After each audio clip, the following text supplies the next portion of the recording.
the Law of One Breakdown channel. Have you ever wondered what the raw material actually says about Jesus, free will, sexuality, and even hair? Each week we go straight to the original sessions and explore one topic through the pure wisdom of the Law of One. Thanks for tuning in, and I hope you enjoy this subject. Let's begin. Okay, in this episode I'm going to be talking about the Council of Saturn, or sometimes referred to as the Council of Nine, and what Ra has to say about them. So let's get started. The Council of Saturn is found here and there throughout the Law of One series. They're mentioned often when Ra talks about them coming to Earth, the Ra folks, that is, and helping out during ancient Egypt and the building of the pyramids. The Council of Nine, or the Council of Saturn, is also talked about quite a bit about the folks that came and went to South America, as well as Atlantis. And basically, what all of these groups have in common is that they were all positively polarized, usually sixth density, and they had to get permission from the council because the council is there to protect Earth, third density Earth. Where the council is also mentioned is Dawn specifically asks about a few different books and whether they were sanctioned or given permission by the council. It's mentioned a couple books, and I'm not going to list them here. You can look them up yourself. But basically, one was, and they were channeled work, and one was given the okay by the council, and one wasn't. So that was kind of interesting. Another place that the council shows up is when Dawn asks a lot of questions about alien abductions and UFOs, and certain groups of extraterrestrials or aliens have to go before the council and get special permission to enter third density space here. And so some of these extraterrestrials, they were given permission to fly around in our sky so people could see, but certain groups were not allowed to land. And, you know, we're at the mercy of Dawn and his questions, and had he been very specific, like, oh, were these positively polarized, were they negative, we might know a little bit more, but no matter what, it seems like if any group wants to come to Earth and do anything, it has to go before the council. And one last mention, they mentioned Betty Andreasen. I think I'm pronouncing that right. She has an alien abduction story that's probably one of the more wider known stories. And it was brought up, and Dawn asked about that. Sure enough, the aliens that were involved with that abduction scenario had to go before the council.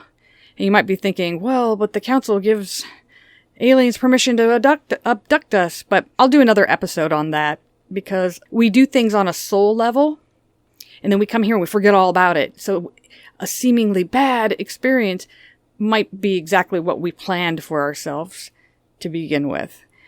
Okay, let's get started. Now, Ra is talking about when they came down to Earth, and Dawn was asking a bunch of questions, but this is where the council first comes up. So Ra's talking about themselves, okay? So from the sixth dimension, we are capable of manipulating by thought the intelligent infinity present in each particle of light, or distorted light, so that we were able to clothe ourselves in a replica visible in the third density of our mind-body-spirit complexes in the sixth density. We were allowed this experiment by the council, which guards this planet. In session 6.8, Dawn asks, where is this council located? Ra states, this council is located in the octave or eighth dimension of the planet Saturn, taking its place in the area which you understand in third dimensional terms as the rings. When we look at Saturn, we're looking at our perspective of third density, and that's what it vibrates at, our third density going into fourth density. The higher the density, the higher the frequency, if I understand things right. And that's why first, second, and third we can see, but fourth through eight we can't see with our naked eyes. Here's a little side story. about the densities and what we can see and what we can see. And some of the higher densities, especially fourth, it's just vibrating a little faster than us. And so it's out of our vision spectrum. There's a really cool documentary where you could see the footage from the space shuttle as well as the International Space Station. And they have special cameras and video cameras that have ultraviolet lenses. And so they're picking up the spectrum of ultraviolet. And so when they started filming space, there were little ships all over the place. And they're probably in fourth density, and we could actually see them. And then, for a while, there was a new cataract operation, and people were getting these new synthetic lenses put on. And basically, it gave them the ability to see the ultraviolet range. And sure enough, these people were reporting like, there's a being in my house. I see them all over the place, because they literally had the eyes to see now with these new lenses. I believe they're appearing into fourth density. And if you think about it, why are all our glasses and the windows in our car, and most windows in general, have a UV filter? Well, I think they always say, oh, it's to protect your eyes, but I think it's to keep us from seeing higher vibrational frequency beings. Okay, anyway, back to it. Dawn asks a question for Jim. And that question is, who are the members and how does the council function? And Ross states, the members of the council are representatives from the Confederation and from those vibratory levels of your inner planes bearing responsibility for your third density. The names are not important because there are no names. Your mind, body, spirit, okay, again, that means body, that means us. That's what they call us, is a mind, body, spirit complex. Requests names, and so, in many cases, the vibratory sound complexes, which are consonant with the vibratory distortions of each entity, are used. However, the name concept is not part of the council. If names are requested, we will attempt them. However, not all have chosen names. This is still session 7.9. In number, the council that sits in constant session, though varying in its members by means of balancing, which take place what you would call irregularly, is 9. That is the session council. To back up this council, there are 24 entities, which offer their services as requested. These entities faithfully watch and have been called the Gaurdians. The council operates by means of what you would call telepathic contact with the oneness or unity of the 9. The distortions blending harmoniously so that the law of one prevails with ease when a need for thought is present. The council retains this distortion complex of this need, balancing it as described, and then recommends what it considers as an appropriate action. This includes 1. The duty of admitting social memory complexes to the Confederation. 2. Offering aid to those who are unsure how to aid the social memory complex requesting aid in a way consonant with both the call, the law, and the number of those calling. That is to say, sometimes the resistance of the call. And 3. Internal questions in the council are determined. So, anyone new to the law of one, a social memory complex is sort of a group.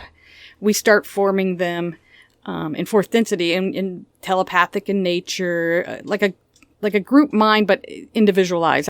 That's what Ra is.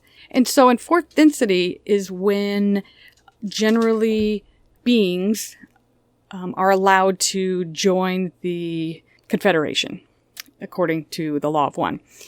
Books, that is. So the number 2, I'll just use Ra as an example.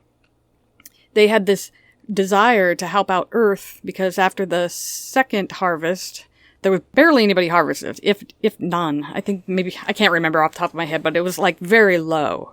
I mean, ridiculously low.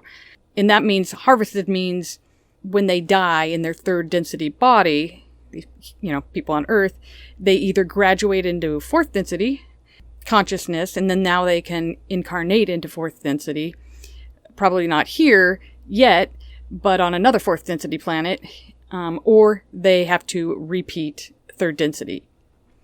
That's what that means. So Ra went before the council and got permission to do these things. That's what number 2 meant. Okay, in the last part of session 7.9, these are the prominent duties of the council. They are, if in any doubt, able to contact the 24, who then offer consensus/judgment/thinking to the council. The council then may reconsider any question. In session 9.4, Dawn asks, the way I understand the process of evolution of a planetary population is that a population has a certain amount of time to progress. This is generally divided into 3 25,000-year cycles. At the end of 75,000 years, the planet progresses itself. What caused this situation to come about? The preciseness of the years, 25,000 years, etc. What set this up to begin with? And interestingly, we're at the tail end of the 75,000 year. So that's why it's an important time to be on Earth right now. We are, if you will, in the, quote, end times. Doesn't mean the end of Earth, of course not. But the end of the third density. And apparently, if I understand right, there's going to be some kind of solar event, and it does something to Earth, and Earth will start vibrating at a higher frequency, and third density beings, which most people here, won't be able to live here anymore. Only fourth density beings will be able to incarnate. And interestingly enough, in a book called Spectrums by David Blaitner, it's a kind of a sciencey kind of book. I was reading through it, and interestingly, the galactic core, if it were to burst out some energy or light, let's say, from the galactic core, it takes right around 75,000 years to reach Earth. And so that's interesting. So my thought on it is this light that has come from the galactic core 75,000 years ago, it will hit our sun, and then our sun will do something to Earth, increasing its vibration. That's just my 2 cents on things. I'm not saying I'm right in any way. It makes sense to me. Okay, to continue session 9.4, Ra states, visualize, if you will, the particular energy which, outward flowing and inward coagulating, form the tiny realm of the creation governed by your Council of Saturn. Continue seeing the rhythm of this process. The living flow creates a rhythm which is as inevitable as one of your timepieces. Each of your planetary entities began the first cycle when the energy nexus was able in that environment to support each mind-body experience. Thus, each of your planetary entities is on a different cyclical schedule, as you might call it. The timing of these cycles is a measurement equal to the portion of intelligent energy. This intelligent energy offers a type of clock. The cycles move as precisely as a clock strikes your hour. Thus, the gateway from intelligent energy to intelligent infinity opens regardless of the circumstances on the striking of the hour. That's why I think it's going to be a quick thing. I could be wrong. It could take thousands of years, but it doesn't seem like it. Okay. Session 22.16 through 17. Dawn asks, well then, as the cycle terminated 25,000 years ago, what was the reaction of the Confederation to the lack of harvest? Because literally there was virtually nobody harvested. And again, harvest is graduating into fourth density. Ross said, we became concerned. And Dawn asked, was any action taken immediately, or did you wait for a call? And when they say call, it's usually a group of people that are all thinking the same kind of thoughts in meditation or just contemplation, and they're asking for help. It'd be the equivalent of a Christian asking God to do this or the other or give wisdom. And that's what the Ra folks call the call. And Ra states, the Council of Saturn acted only in allowing the entry into third density of other mind-body-spirit complexes of third density, not wanderers, but those who sought further third density experiences. This was done randomly so that free will could not be violated, for there was not yet a call. So the wanderers really weren't incarnating. Okay, wanderers are starseeds. And I made a video on wanderers, part 1 and part 2, so you can check that out. So basically, only third density beings, probably of Earth, and there's a couple other groups that incarnate here that were also third density when they died, and so their souls were allowed to start incarnating here as well. The call at the end of the second cycle. So it's 25,000 years, and then 25,000 years, give or take, I'm sure, a few hundred years. At the end of the second one, there was virtually nobody graduated into fourth density. And so they just allowed more people to be born here, basically. More third density people. And in session 23.6, I just grabbed a chunk of it that pertained to the Council of Saturn.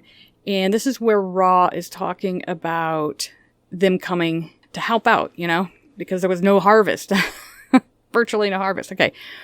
We laid this plan before the Council of Saturn, and that was the plan to come down to Egypt, offering ourselves as service-oriented wanderers, or starseeds, of the type which land directly upon the inner planes without incarnative processes.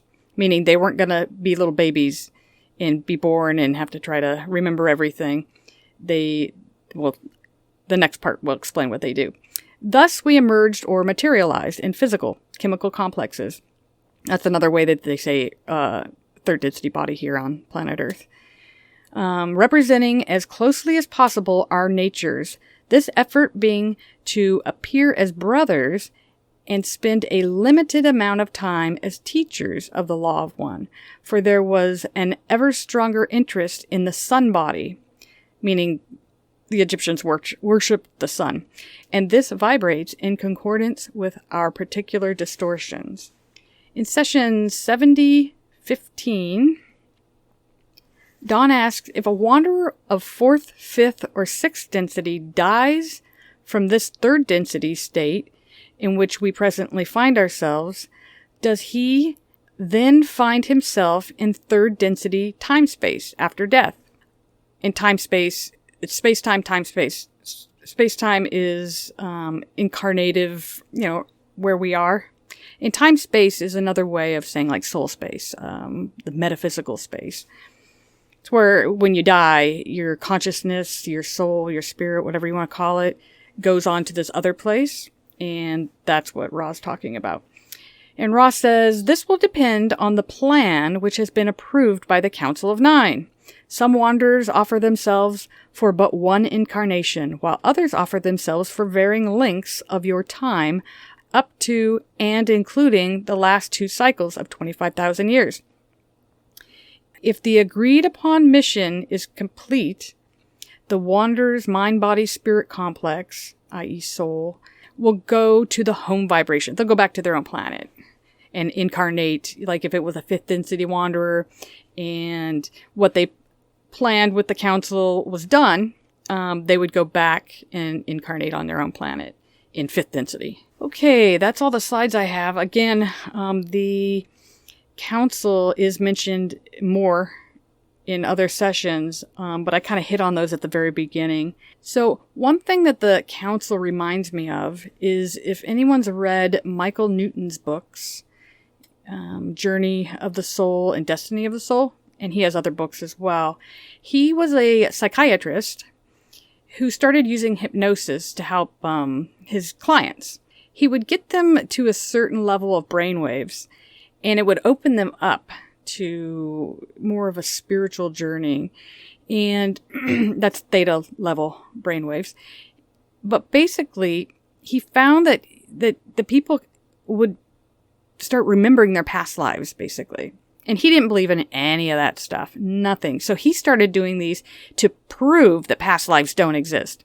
But over time, he found out that if he said, okay, on the count of 3, I want you to go to the last 2 minutes of your past lifetime. And so they went through their dying process, and they would all find themselves in this space. And it was very methodical. This happened, and then this happened, and then this happened, and this. But one of the steps when they got back into this space, which is probably the metaphysical space, time space, soul space, whatever you call it. He calls it LBL space, life between lives. It's where we plan our next life or incarnations. But anyway, one of the steps is to go before this council. And again, I can't prove any of this, but it's the council sounds awfully like this council. Maybe not specifically the 9, but the 24 that help out. And everybody reports the same type of things. They do a life review, and nobody in the council is judgmental at all. Sometimes, like, if someone were to have killed themselves, committed suicide, they would have shown the options had they stayed alive. Well, this could have happened, and this could have happened. And so the only guilt and judgy that they experience is they do it to themselves. Like, oh man, I shouldn't have done that, or whatever. So, I don't know if it's the same council, but it certainly sounds like the same council, or same type of council. Anyway, those are really great books to read. It really lays out the soul space, because there's levels there as well. Just like there's 7 sub-levels of third density and 7 sub-levels or sub-densities or octaves, sometimes Ra calls them, of 4th density, 5th density. It's just the different levels one goes through as they progress through their evolution. Well, our soul does the same thing. And there's 7 levels there as well. And as we progress in incarnations, we progress in soul space as well. And it depends on colors. So like a 5th density being that incarnates generally in 5th density planets, they're bluish, which also corresponds with our chakras. I hope you enjoyed this. Thank you for listening, and take care.